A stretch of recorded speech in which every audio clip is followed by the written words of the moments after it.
Sir Topham Hatt's engines love their work. Gordon likes pulling the express. Thomas likes his branch line. And Percy likes taking the mail.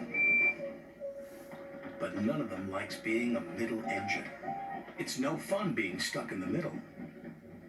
One morning, Percy was cheerfully collecting coal cars from the smelter yards, where Ari and Bert worked. They liked to play tricks on steam engines.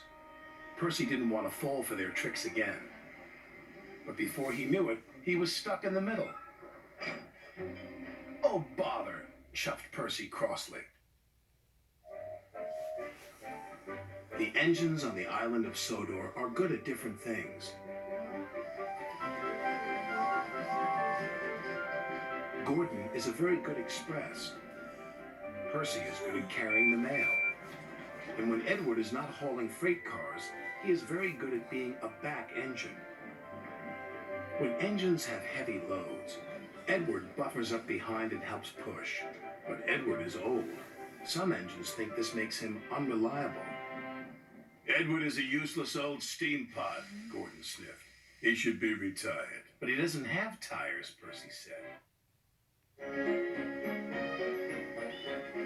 Bill and Ben are quarry engines. They are twins. They play together. They shunt freight cars together. They even get up to naughtiness together.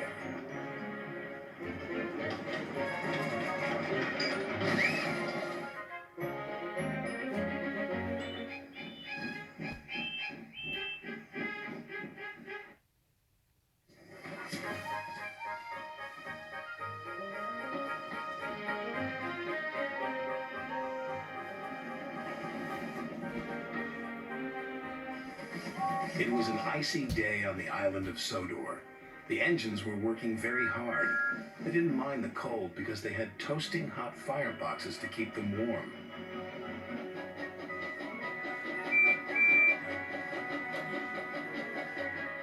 That evening, Sir Topham Hatt came to the sheds. "There's a big freeze coming tonight," he said. "James and Percy are to deliver extra coal to the stations." "Yes, sir," they said eagerly, and Sir Topham Hatt drove away.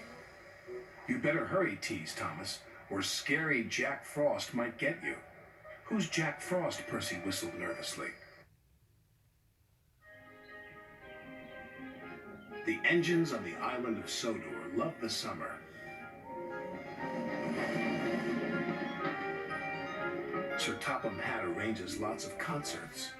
Music can often be heard drifting through the air. The engines do enjoy it. One morning, the engines were very excited. Alicia Batti, the famous singer, was coming to the island of Sodor. "She's a coloratura," said Gordon importantly. "What's a coloratura?" asked Thomas. "It means she can sing high notes very, very loud. Sir Topham Hatt will choose me to collect her," boasted James. "I'm the brightest and the shiniest." "Nonsense, I'm the most important," huffed Gordon. Thomas wanted to feel important too. It was a cold winter's morning on the island of Sodor. The wind was bitter and the ground hard with frost. Thomas and Percy were cold and cross. "All I want is a warm boiler," huffed Thomas. "Firelighter knows that. He's late." "He's not late," replied Percy. "This weather woke us up early." Gusts of wind swirled round the shed, tossing flakes of snow toward Thomas. Then they swooshed round Percy, too. "Why don't we talk about something else?" shivered Percy. "Yes," replied Thomas, "like how silly we'll look when our funnels turn into icicles." "That's not funny. Maybe we'll stop feeling cold if we talk about warm things, like sunshine and steam and firelighters," muttered Thomas. In the summer, the work crews cut the long grass along the tracks, raking it into heaps to dry in the sun. At this time of year, Percy stops where they have been cutting. The men load up his empty wagons and he pulls them to the station.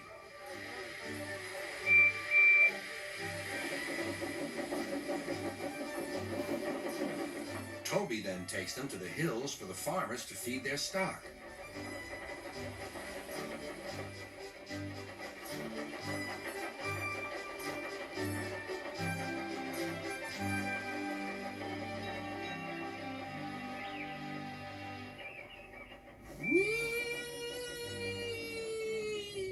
Percy gave a ghostly whistle.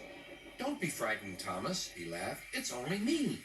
"Your ugly phiz is enough to frighten anyone," said Thomas. "You're like ugly indeed." "I'm green caterpillar with red stripes," continued Thomas firmly. "You crawl like one, too. I don't."